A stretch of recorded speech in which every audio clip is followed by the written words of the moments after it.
एक बार आप इस तरीके से प्याज की चटनी बनाकर देखिए, सच बता रहे हैं आप सब्जी खाना भूल जाएंगे, इतना ज़्यादा टेस्टी बनती है। कभी कभी ऐसा होता है कि घर में कोई सब्जी समझ में नहीं आती है, तो आप इस चटनी को बनाकर खा सकते हैं। चाहे चावल के साथ खाएं, चाहे रोटी पूड़ी पराठा किसी के साथ भी खाएं, बहुत ही बढ़िया लगती है। तो इसे बनाने के लिए सबसे पहले मैंने 4 मीडियम साइज के प्याज लिए हैं।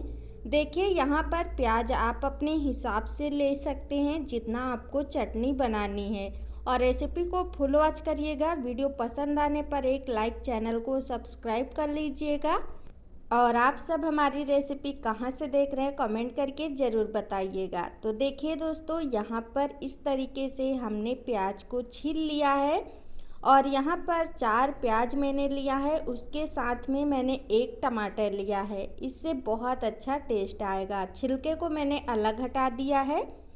अब हम इसमें डालेंगे पानी और इसे 2-3 साफ पानी से इसी तरह से रगड़ रगड़ के अच्छे से धो लेंगे। तो चलिए बढ़िया सा 2-3 साफ पानी से धो लेते हैं, उसके बाद इसे हम कट करेंगे। तो यहाँ पर देख पा रहे हैं कि हमने जो है सभी चीज़ों को धो लिया है। अब करना क्या है, इन्हें काटना है। तो देखिए आप यहाँ पर इन्हें 2 प्रकार से काट सकते हैं। जैसे आप इस तरीके से भी काट सकते हैं और इसके पतले पतले स्लाइस काटिएगा। इसका जड़ वाला हिस्सा जो है उसे हटा दीजिएगा और इस तरह से आप यहाँ पर काट सकते हैं जैसे मैं आपको बता रही हूँ, या फिर आप हाथ से भी इसे काट सकते हैं, जो कि अभी मैं आपको बताऊँगी।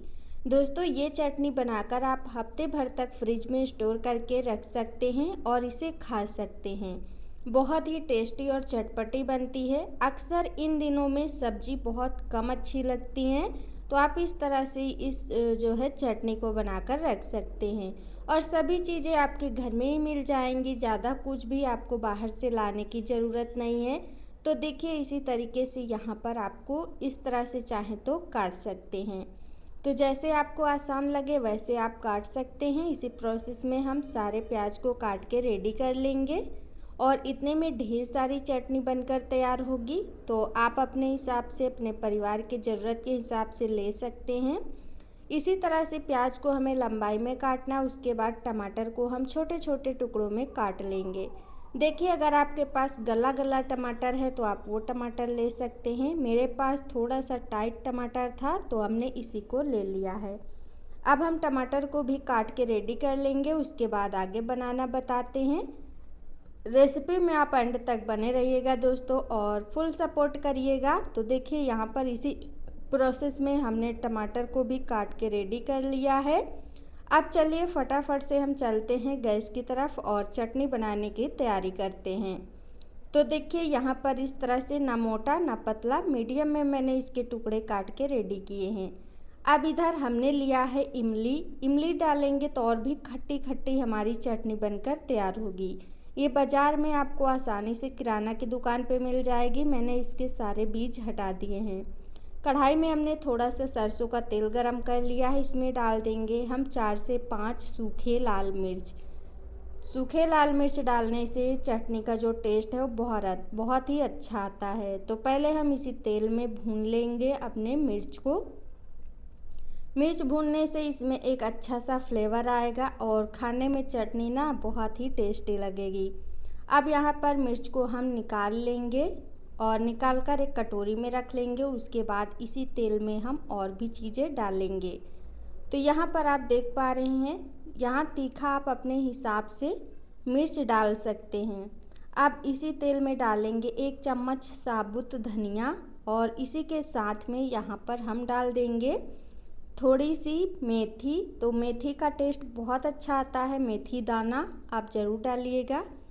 अब यहाँ पर दोनों चीज़ों को अच्छे से चटकने देंगे। उसके बाद यहाँ पर साथ ही में हमें डाल देना है, ये देखिए यहाँ पर देख पा रहे हैं लहसुन, क्योंकि लहसुन का फ्लेवर बहुत अच्छा आता है इस चटनी में। अगर आप लहसुन नहीं खाते हैं तो स्किप कर सकते हैं, लेकिन अगर खाते हैं तो आप ज़रूर डालिएगा। सच बता रहे हैं, जब दांत के नीचे लहसुन पड़ता है ना बहुत ही टेस्टी लगता है। तो ये तो लहसुन हम पीसेंगे, बाकी का ऊपर से हम फिर से डालेंगे, क्योंकि लहसुन बहुत ही अच्छा लगता है चटनी वगैरह में, खास करके प्याज वगैरह की चटनी में बहुत अच्छा लगता है। तो अब यहाँ पर इसी के साथ में हमें डाल देना है अपना सारा प्याज, और प्याज को डालने के बाद 2 से 3 मिनट प्याज को कंटिन्यू आपको चलाना है, छोड़ना नहीं है। प्याज का हल्का सा कच्चापन निकालना है, पूरा हल्का सा गोल्डन हो जाए, बहुत ज़्यादा लाल भी आपको नहीं करना है। मीडियम आंच पर इस तरीके से चलाते हुए आपको भूनना है। तो पूरी रेसिपी आप एंड तक देखिए, आपको अच्छे से समझ में आ जाएगा। दोस्तों मैंने एक एक चीज़ बहुत बारीकी से आपको बताया है, जिससे आपकी जो चटनी है बिल्कुल ख़राब नहीं होगी, बहुत अच्छी बनकर तैयार होगी। तो यहाँ पर देख पा रहे हैं प्याज को इसी तरीके से हमें चलाते हुए भूनना है, छोड़ना नहीं है। और प्याज काफ़ी मात्रा में देख पा रहे हैं कि सॉफ्ट हो गया है। तो बस इसी तरीके से भूनते जाना है। उसके बाद इसमें डालना है अपना टमाटर। तो प्याज को पहले अच्छी तरह से भून लीजिएगा, उसके बाद ही यहाँ पर टमाटर डालिएगा। तो चलिए यहाँ पर साथ में हम डाल देते हैं टमाटर। टमाटर हमने डाल दिया। अब इसी के साथ में डाल देंगे हम इमली। तो इमली अगर है तो आप ज़रूर डालिएगा, क्योंकि इमली का ही फ्लेवर बहुत अच्छा आता है, एकदम खट्टी खट्टी चटनी बनकर तैयार होती है। देखिए इमली डाल दिया। अब इसमें स्वाद के अनुसार नमक डाल देंगे और फिर से हम अच्छी तरह से भूनेंगे, ताकि जो टमाटर है हल्का सा सॉफ्ट हो जाए और इमली भी इसी के साथ में सॉफ्ट हो जाएगी, तो पीसने में बहुत आसानी रहेगी। यहाँ पर हमने जो इमली का जो बीज होता है वो हमने पहले ही निकाल दिया था। एक इमली आती है जिसमें बीज नहीं रहता है, तो आप चाहें जो भी ले सकते हैं, लेकिन अगर बीज वाली ले रहे हैं तो आप उसको जो है कि बीज को पहले ही हटा दीजिएगा। अब यहाँ पर देख पा रहे हैं कि सभी चीज़ें हमारी अच्छे से भून चुकी हैं। अब चलिए इसे निकाल कर एक बाउल में रखते हैं और इसे हम करेंगे पहले ठंडा, लमसम 3 से 4 मिनट के लिए। ठंडा करने के बाद ही आप इसे मिक्सी के जार में पीसिएगा। ठंडा होने के बाद इसे डालेंगे मिक्सी के जार में। ये देखिए अब यहाँ पर मिक्सी के जार में डालने के बाद हम इसमें डालेंगे अपनी मिर्च जो हमने तल के निकाली थी, और ढक्कन लगाकर इसका पेस्ट तैयार करेंगे। यहाँ पर देख पा रहे हैं पेस्ट को कुछ इस तरीके से आपको तैयार करना है, एकदम बढ़िया सा।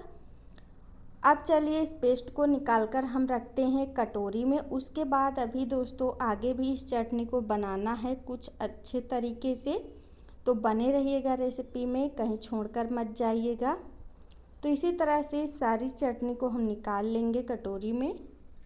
चटनी निकल कर हो गई है रेडी। अब यहाँ पर इसे तड़के के लिए मैंने लिया जीरा, काली सरसों, हींग, चना दाल, और ये मैंने आधी छोटी चम्मच काश्मीरी लाल मिर्च पाउडर ले लिया है। अगर आपके पास कड़ी पत्ता है तो ले लीजिएगा, और बिना छिलके वाली उड़द की दाल है तो भी ले लीजिएगा, बहुत अच्छा फ्लेवर आएगा। अब उसी कढ़ाई में मैंने ज़रा सा तेल डाल दिया है, बहुत ही ज़रा सा तेल डाला है। यहाँ पर हमने फिर से 7 से 8 कलियाँ लहसुन की डाल दी हैं और ये तड़का डाल देंगे। तो देखिए लहसुन को यहाँ पर आपको लाल नहीं करना है, बस लहसुन को अच्छी तरह से चलाते हुए यहाँ पर इस तरह से पका लेना है, ताकि कच्चा भी ना रहे और फ्लेवर भी बहुत अच्छा है। तो लहसुन की क्वांटिटी आप चाहें तो कम कर सकते हैं, लेकिन दोस्तों मुझे ना चटनी वगैरह में लहसुन खाना पसंद है, तो इस वजह से मैंने लहसुन की मात्रा थोड़ा ज़्यादा ही रखा है। अब सभी चीज़ों को भून लेंगे, और सरसों वगैरह हमारा अच्छे से चटक चुका है। अगर पीली सरसों है तो आप पीली सरसों भी डाल सकते हैं, अगर नहीं है तो काली सरसों तो इसमें पड़ती ही है। अब इसी के साथ में काश्मीरी लाल मिर्च पाउडर डाल देंगे। देखिए ये ज़्यादा तीखी नहीं होती है, ये कलर चेंज करती है, तो इससे एकदम रेड कलर हमारी चटनी का आ जाएगा, तो देखने में भी अच्छी लगेगी। साथ में मैंने डाल दिया है चटनी। अब आपको यहाँ पर मीडियम आंच पर चटनी को अच्छे से पकाना है, जब तक कि बढ़िया से पक नहीं जाती है और इसमें से एक बढ़िया खुशबू नहीं आती है। तेल जब ऊपर की साइड इसमें निकलने लगे तब आप समझ जाना कि चटनी आपकी एकदम बढ़िया पक गई है। तो बस इसे आपको छोड़ना नहीं है, कंटिन्यू चलाते जाना है, और देखिए थोड़ी देर में चटनी अच्छे से पक जाएगी और बहुत अच्छी खुशबू आती है। दोस्तों इस चटनी को आप महीनों स्टोर कर सकते हैं कांच के डिब्बे में रखकर फ्रिज में, और देखिए यहाँ पर अब हमारी चटनी जो है वो बनकर हो गई है तैयार। चलिए इस चटनी को फटाफट से अब हम निकाल लेते हैं। प्लेट में पहले हम निकालेंगे दोस्तों, जब ये ठंडी हो जाएगी तब हम इसे कांच के डिब्बे में भर कर रखेंगे। तो बस इस तरह से आप चटनी बनाइएगा और इसे आप किसी भी साथ खाइए, दाल चावल के साथ भी बहुत ही मज़ेदार लगती है। तो देखिए यहाँ पर हमने लिया है एक प्लेट, अब इस प्लेट में हम चटनी को निकाल कर रखेंगे। तो कैसी लगी आप सभी को हमारी आज की चटनी की रेसिपी ज़रूर बताइएगा दोस्तों। आप अपनी राय हमें ज़रूर बताइएगा। वीडियो पसंद आया हो तो ना पसंद आया हो तो आप दोनों चीज़ हमें बताइएगा। और देखिए यहाँ पर हमारी चटनी निकल कर हो गई है रेडी। अभी हम इसे आपको रोटी से चेक करके भी बताएंगे कि हमारी चटनी कैसी बनी है। दोस्तों बनी तो बहुत अच्छी है, टेस्ट भी बहुत ही लाजवाब आया है, पर आप खाओगे तभी आपको पता चलेगा। तो चलिए यहाँ पर देखिए मैंने ज़रा सी रोटी ली है और इससे हम आपको चेक करके बताते हैं। बहुत ही बढ़िया बनती है दोस्तों, इस तरह से आप इसे खा सकते हैं।